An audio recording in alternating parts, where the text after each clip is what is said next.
I don't want you guys to think that I don't change my clothes. I am recording these all on one day so they can be posted for the whole first week. So I will be in the same pink sweatshirt for all 5 videos for the first week. Driving. It was a long drive home. I fell asleep in the back seat like I always do. My head on Via's lap like she was my pillow. A towel wrapped around the seatbelt so I wouldn't drool all over her. Via fell asleep too. And Mom and Dad talked quietly about grown-up things that I don't care about. I don't know how long I was sleeping, but when I woke up, there was a full moon outside the car window. It was a purple night. And we were driving on a highway full of cars. Then I heard Mom and Dad talking about me. "We can't keep protecting him," Mom whispered to Dad, who was driving. "We can't just pretend he's going to wake up tomorrow and this isn't going to be his reality, because it is, Nate. And we have to help him learn to deal with it. We can't just keep avoiding situations that..." "So sending him off to middle school like a lamb to the slaughter," Dad answered angrily. But he didn't even finish his sentence because he saw me in the mirror looking up. "What's a lamb to the slaughter?" I asked sleepily. "Go back to sleep, Augie," Dad said softly. "Everyone will stare at me at school," I said, suddenly crying. "Honey," Mom said. She turned around in the front seat and put her hand on my hand. "You know, if you don't want to do this, you don't have to. But we spoke to the principal there and told him about you, and he really wants to meet you." "What did you tell him about me?" "How funny you are and how kind and smart.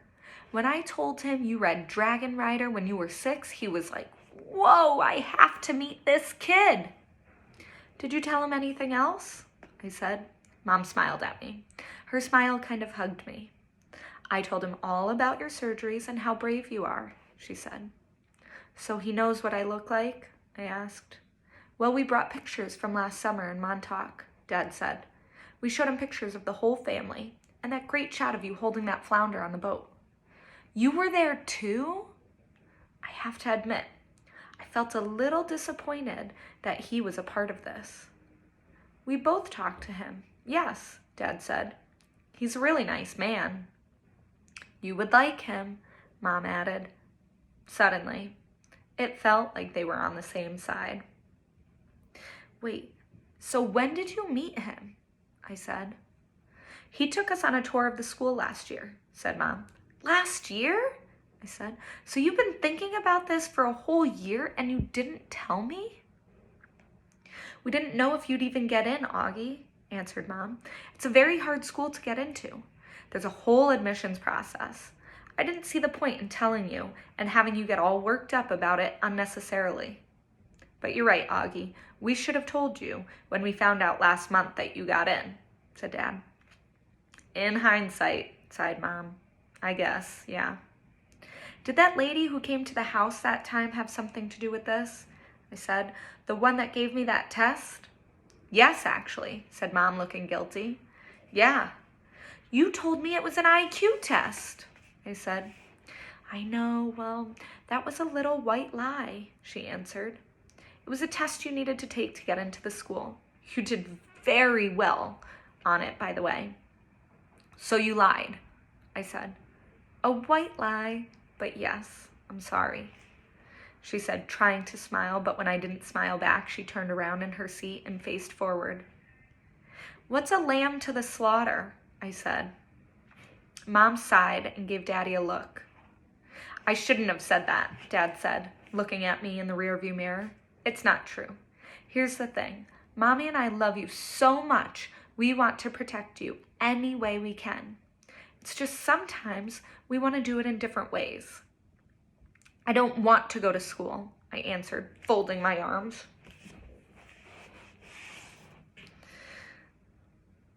"It would be good for you, Augie," said Mom. "Maybe I'll go next year," I answered, looking out the window. This year would be better, Augie," said Mom. "You know why? Because you'll be going into 5th grade, and that's the first year of middle school for everyone. You won't be the only new kid." "I'll be the only kid who looks like me," I said. I'm not going to say it won't be a big challenge for you, because you know better than that, she answered. But it'll be good for you, Augie. You'll make lots of friends, and you'll learn things you'd never learn with me. She turned in her seat again and looked at me. When we took the tour, you know what they had in their science lab? A little baby chick that was just hatching out of its egg. It was so cute. Augie, it actually kind of reminded me of you when you were a little baby with those big brown eyes of yours. I usually love when they talk about when I was a baby. Sometimes I want to curl up into a little tiny ball and let them hug me and kiss me all over. I miss being a baby, not knowing stuff. But I wasn't in the mood for that now. I don't want to go, I said. How about this? Can you at least meet Mr. Tushman before making up your mind? Mom asked. Mr. Tushman? I said. He's the principal, answered Mom. Mr. Tushman? I repeated. I know, right? Dad answered, smiling and looking at me in the rearview mirror. Can you believe that name, Augie? I mean, who on earth would ever agree to have a name like Mr. Tushman? I smiled, even though I didn't want to let them see me smile. Dad was the one person in the world who could make me laugh no matter how much I didn't want to laugh. Dad always made everyone laugh. Augie, you should go to that school just so you can hear his name said over the loudspeaker, Dad said excitedly. Can you imagine how funny that would be? Hello, paging Mr. Tushman. He was using his fake, I did this the last time too, his fake high old lady voice. Hello, paging Mr. Tushman. Hi, Mr. Tushman, I see you're running a little behind today. Did your car get rear-ended again? What a bum rap. I started laughing, not even because I thought he was being that funny anymore, but because I wasn't in the mood to stay mad. It could be worse, though, Dad continued in his normal voice. Mommy and I had a professor in college called Miss Butt. Mom was laughing now, too. Is that for real? I said. Roberta Butt, Mom answered, raising her hand as if to swear. Bobby Butt. She had huge cheeks, said Dad. Nate, said Mom. What? She had big cheeks is all I'm saying. Mom laughed and shook her head at the same time. Hey, I know, said Dad excitedly. Let's fix them up on a blind date. Could you imagine? Miss Butt, meet Mr. Tushman. Mr. Tushman, meet Miss Butt. They could get married and have a bunch of little tushies. Poor Mr. Tushman, answered Mom, shaking her head. Augie hasn't even met the man yet, Nate. Who's Mr. Tushman? Via said groggily. She had just woken up. He's the principal of my new school, I answered. Paging Mr. Tushman. I would have been more nervous about meeting Mr. Tushman if I'd known I was also going to be meeting some kids from the new school. But I didn't know. So, if anything, I was kind of giggly. I couldn't stop thinking about all the jokes Daddy had made about Mr. Tushman's name. So when me and Mom arrived at Beaker Prep a few weeks before the start of school, and I saw Mr. Tushman standing there waiting for us at the entrance, I started giggling right away. He didn't look at all like what I pictured, though. I guess I thought he would have a huge butt. But he didn't. In fact, he was a pretty normal guy. Tall and thin, old but not really old. He seemed nice. He shook my mom's hand first. Hi, Mr. Tushman. It's nice to see you again, said Mom. This is my son, August. Mr. Tushman looked right at me and smiled and nodded. He put his hand out for me to shake. Hi, August, he said, totally normally. It's a pleasure to meet you. Hi, I mumbled, dropping my hand into his hand while I looked down at his feet. He was wearing red Adidas. So, he said, kneeling down in front of me, so I couldn't look at his sneakers but had to look at his face. Your mom and dad have told me a lot about you. Like, what have they told you? I asked. Sorry? Honey, you have to speak up, said Mom. Like what? I asked, trying not to mumble. I admit, I have a bad habit of mumbling. Well, that you like to read, said Mr. Tushman, and that you're a great artist. He had blue eyes with white eyelashes. And you're into science, right? Uh-huh, I said, nodding. We have a couple of great science electives at Beaker, he said. Maybe you'll take one of them. Uh-huh, I said, though I had no idea what an elective was. So, are you ready to take a tour? You mean we're doing that now? I said. Did you think we were going to the movies? He answered, smiling as he stood up. You didn't tell me we were taking a tour, I said to Mom in my accusing voice. Augie, she started to say. It'll be fine, August, said Mr. Tushman, holding his hand out to me. I promise. I think he wanted me to take his hand, but I took Mom's instead. He smiled and started walking toward the entrance. Mommy gave my hand a little squeeze, though I don't know if it was an I love you squeeze or an I'm sorry squeeze. Probably a little bit of both.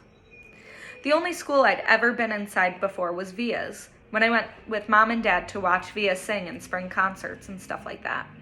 This school was very different. It was smaller. It smelled like a hospital. Nice Mrs. Garcia. We followed Mr. Tushman down a few hallways. There weren't a lot of people around, and the few people who were there didn't seem to notice me at all, though that may have been because they didn't see me. I sort of hid behind Mom as I walked. I know that sounds kind of babyish of me, but I wasn't feeling very brave right then. We ended up in a small room with the words Office of the Middle School Director on the door. Inside, there was a desk with a nice-seeming lady sitting behind it. This is Mrs. Garcia, said Mr. Tushman, and the lady smiled at Mom and took off her glasses and got up out of her chair. My mother shook her hand and said, Isabel Pullman, nice to meet you. And this is August, Mr. Tushman said. Mom kind of stepped to the side a bit so I would move forward. Then that thing happened that I've seen happen 1,000,000 times before. When I looked up at her, Mrs. Garcia's eyes dropped for 1 second. It was so fast no one else would have noticed, since the rest of her face stayed exactly the same. She was smiling a really shiny smile. Such a pleasure to meet you, August, she said, holding out her hand for me to shake. Hi, I said quietly, giving her my hand, but I didn't want to look at her face, so I kept staring at her glasses, which hung from a chain around her neck. Wow, what a firm grip, said Mrs. Garcia. Her hand was really warm.